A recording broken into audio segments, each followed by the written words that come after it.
Hello there, I'm Noel Hacegaba, Chief Operating Officer at the Port of Long Beach. Welcome to Supply Chain Insight, where we explore the latest trends, issues, and news in the supply chain with top industry leaders, experts, and trendsetters. Our objective is to bring you the insight you need to help you keep your cargo moving. Today's business executives expect a lot from their supply chains: efficiency, velocity, flexibility, cost management, and operational excellence.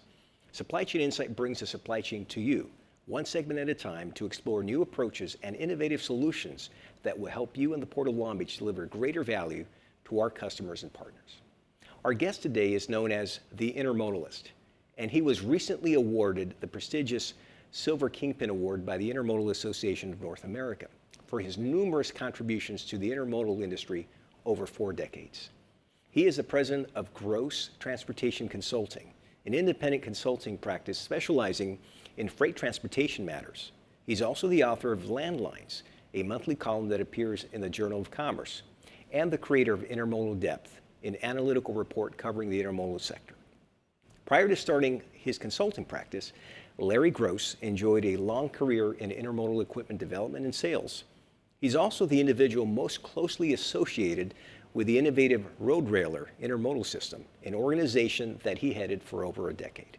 He holds an MBA from Harvard Business School and a bachelor's degree in arts and design from MIT. Larry, welcome to Supply Chain Insight. It's such a pleasure to have you on today. And let me start by congratulating you again for receiving the Silver Kingpin Award at Expo just a few weeks ago here in Long Beach. Well, thank you, Noel. Thank you for having me. Thank you for that shout out on the award. It was very meaningful to me. And a nice capstone to 40 years plus in the business. And certainly well-deserved, Larry. Now, you and I have compared notes on the intermodal industry over the years, but today our viewing audience has the benefit of listening in on our conversation. That's how I look at this conversation we're having today. So let's jump right into it. Here in Long Beach, our container volumes are up almost 19% over last year for the period of January through September. And we suspect that much of this was a result of shippers front-loading shipments and diverting cargo away from the East and Gulf coasts in anticipation of a work stoppage. At the same time, we saw our on-dock utilization climb to 25%.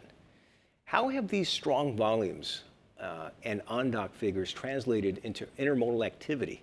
Bring us up to date on what you're seeing in the intermodal market.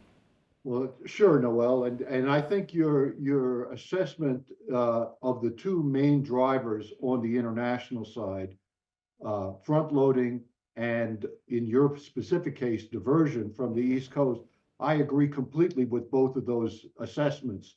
You know, if you look at where IPI, where import TEUs, for one thing, they are so far up relative to domestic freight demand.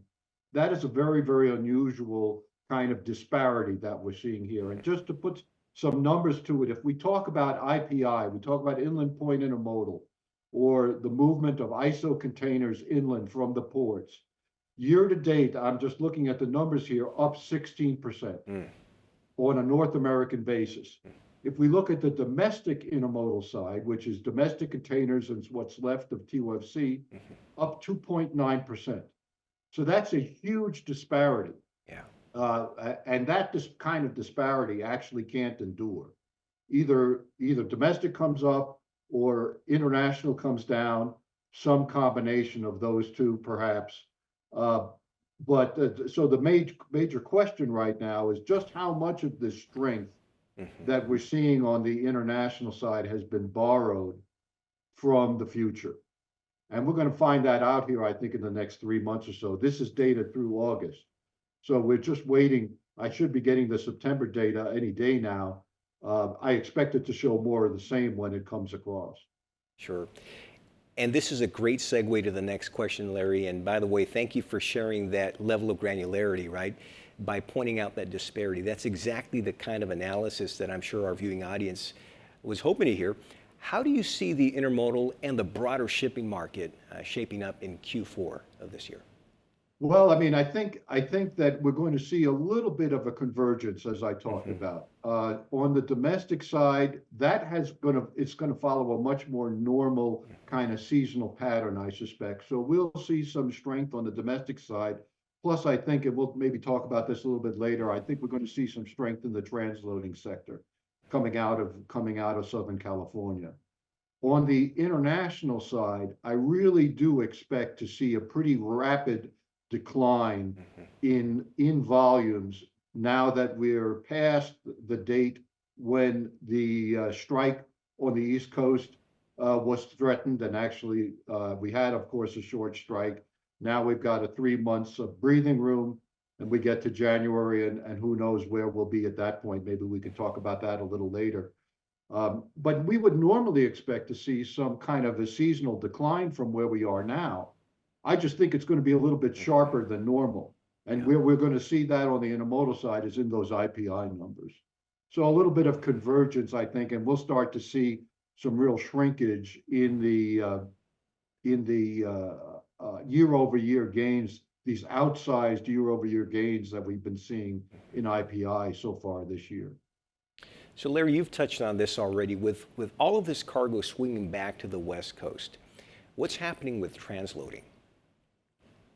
Well, I mean, so let me give you a couple of interesting, and these are very sort of Southern Cal specific numbers. If we look at the volume that's coming out of what the IANA calls the Southwest region, which is principally California, this is their ETSO data. That's what we use to track all of this.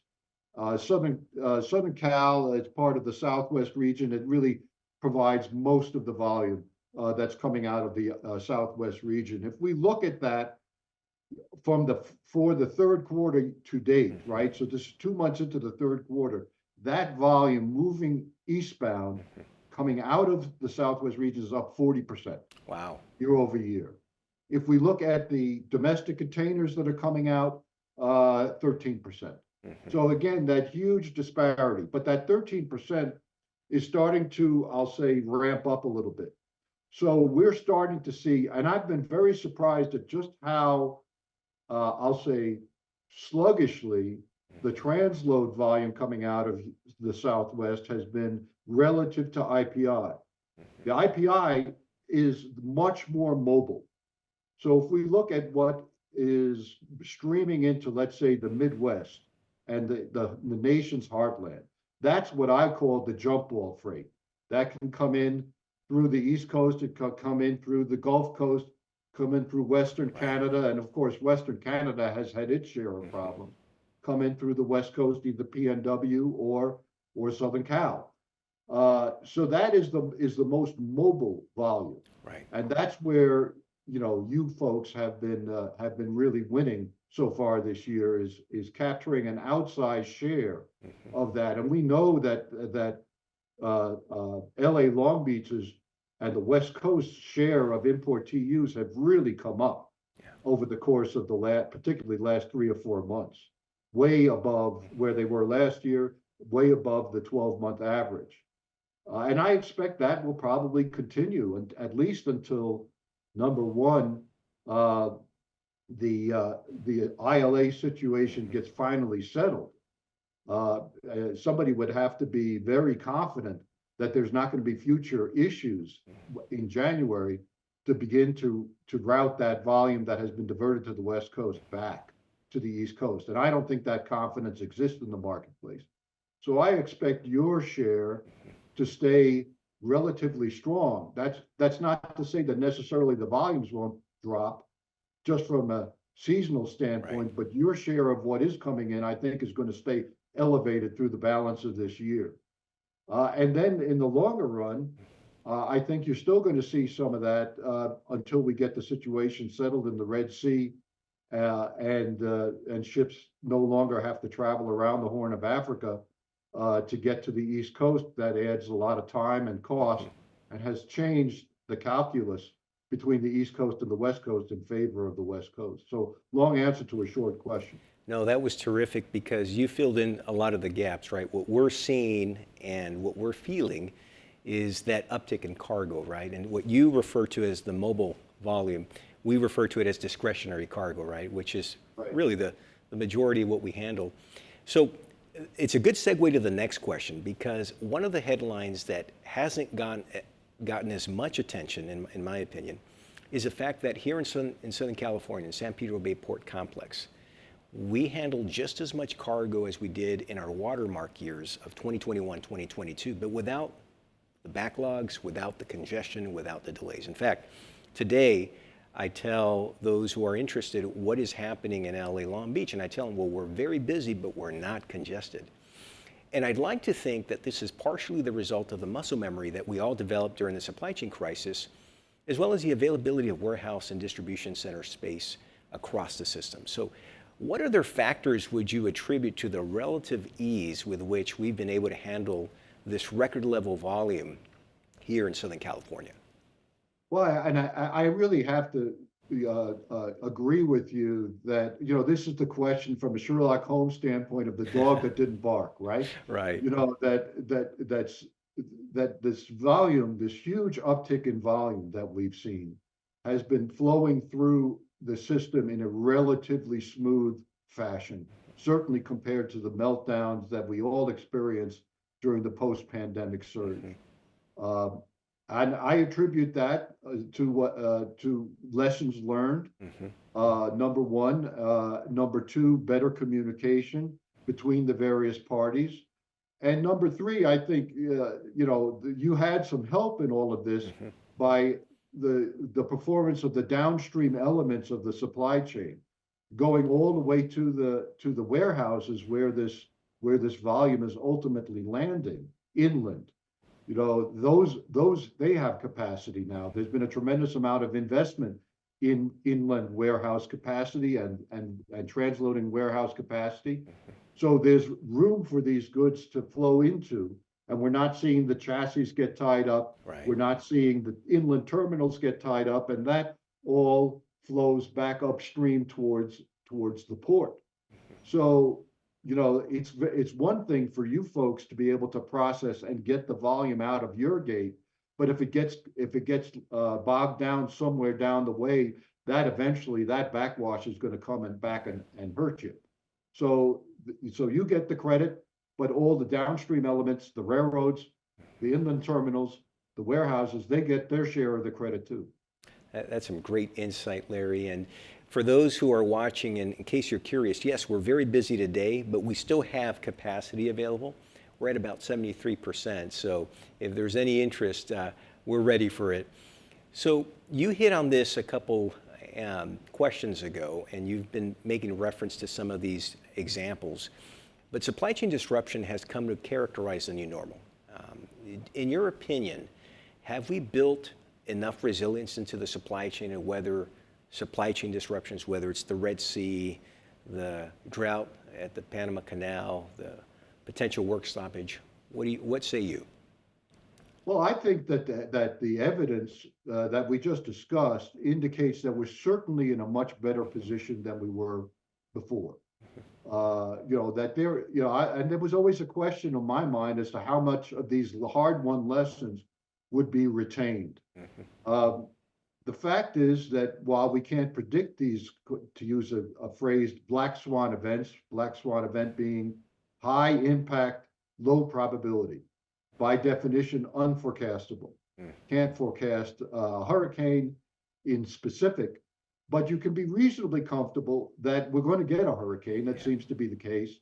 And so what is happening is that these unforecastable events are occurring with greater frequency because we have so many different avenues by which they can hit us. There are geopolitical issues, there are climate change issues, there are various supply chain disruption issues, and so you have this sort of portfolio of opportunities for things to get impacted negatively. We don't know which one is going to come across the transom next, but the chances of getting through another 12 months without something happening seems to be pretty low. And now, of course, we have, a huge consequence presidential election coming up with all kinds of potential disruption associated with that. So it's very important that we retain that flexibility and that resiliency in this system. And I love your answer because you gave some real world examples. So I guess to sum it all up, in order for us to be resilient, we just have to expect the unexpected, right? And have the resources, the wherewithal to pivot and to adjust at a moment's notice, which, And one other thing I want to add to that is that I think a big chunk of this is that you need to have the relationships that's right. with your supply chain partners to get you through the tough times.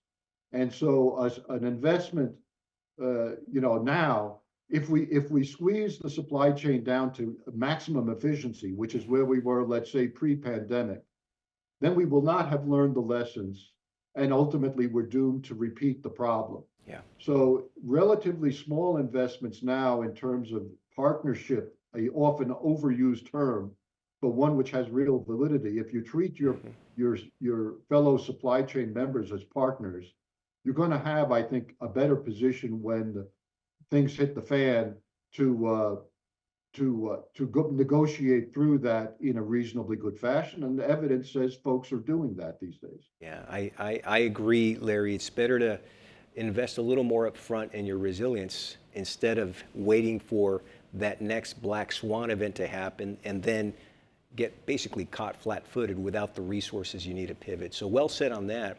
Let me transition now to another topic that's related to intermodal. Intermodal already is considered one of the most environmentally friendly ways to transport cargo. Here in Long Beach, we're expanding our rail capacity to support more on-dock utilization. And the centerpiece of our rail investment is our Pier B on-dock rail support facility, which I affectionately call Pier Beast. But it's also known as America's Green Gateway because it will enable and expedite more rail moves directly from the port to the nation's major rail hubs. In fact, it will more than triple the volume of on-dock rail cargo the port can handle annually. The new yard will also feature a depot for fueling and servicing up to 30 locomotives simultaneously, and a full-service staging area to assemble and break down trains up to 10,000 feet long. Now, the Class 1s are also making significant investments in their rail networks. BNSF has plans to develop the Barstow International Gateway, 130 miles from the port complex here in Southern California. And this 4,500-acre site, state-of-the-art master plan facility will consist of a rail yard, intermodal facility, and warehouses for transloading freight from international containers to domestic containers, and enable us here at the port to maximize our rail network here within our port.